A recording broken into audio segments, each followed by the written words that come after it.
Hello, this is Tony Heller from RealClimateScience.com, setting the record straight about climate. Last year, Alaska was the global warming canary in the coal mine. Experts said Alaska was burning up, the sea ice was gone, and it was all your fault.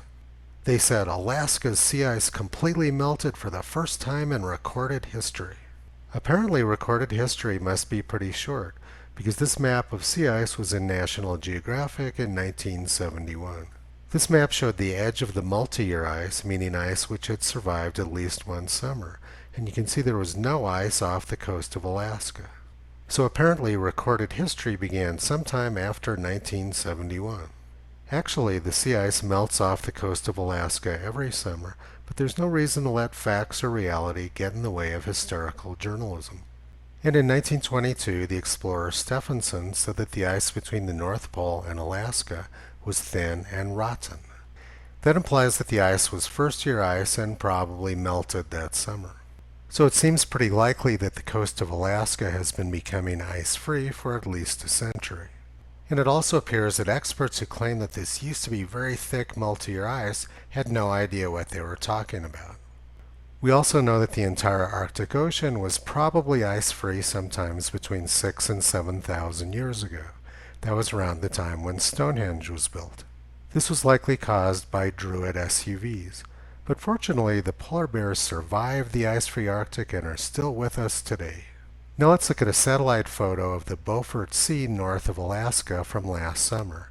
North is this direction. These are clouds up here, and this is ice. You can see that there was very little ice in the Beaufort Sea last summer, and the ice that was there was melting pretty rapidly. Now, here's the same photograph from the same date this summer. You can see that there's lots of ice in the Beaufort Sea. It's pretty close to the coast of Alaska, and it's not really showing any signs of melting. Apparently, carbon dioxide just isn't getting the job done melting the ice in Alaska this summer. And this is the really bad news for climate alarmists. It's the temperature forecast till the middle of August. The forecast is for lots of cold air over the Beaufort Sea.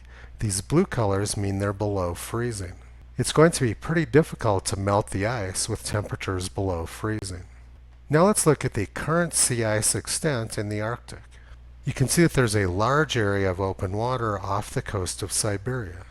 Southerly winds in Siberia blew the ice offshore and blew it over towards the Alaska side. But the Earth is round, and when the wind crosses the North Pole, they become cold northerly winds. That's largely why there's been very little melting in the Beaufort Sea this summer. Because of this, climate alarmists have moved their clown show from Alaska last summer to Siberia this summer. Now let's look at the forecast again for a minute. Remember that it's predicting lots of cold air over the Beaufort Sea. So there's probably not going to be a lot of melting over the next few weeks, and then after that, summer's going to wind down pretty quickly. This map shows last summer's minimum ice extent from the middle of September. In order to reach last summer's minimum, a lot of ice is going to have to melt. This is the current extent, and this is last year. Current, last year. All of the green shown in this map is going to have to melt this summer in order to reach last year's minimum. That's going to be difficult to do if the weather forecast is correct and this area of green remains below or near freezing. Forecasts can change and this ice may end up melting, but the prospects don't look particularly good for climate alarmists right now. This is the sea ice graph from the Danish Meteorological Institute, and the red line is this year's extent. The extent has been low this summer because of the southerly winds which blew the ice offshore from Siberia. But with all the cold air in the Beaufort Sea, the melt is likely to slow down, and the shape of the graph will probably look something more like this. Al Gore predicted an ice-free Arctic in 2014, but it looks like he's probably going to have to wait for yet another summer. Torto is happy to chase global warming hysteria all over the world. Last year he was chasing it in Alaska, and this year he's chasing it in Siberia. You can visit Torto on the web at realclimatescience.com. He's been pulling back the curtain on junk science and propaganda for a long time.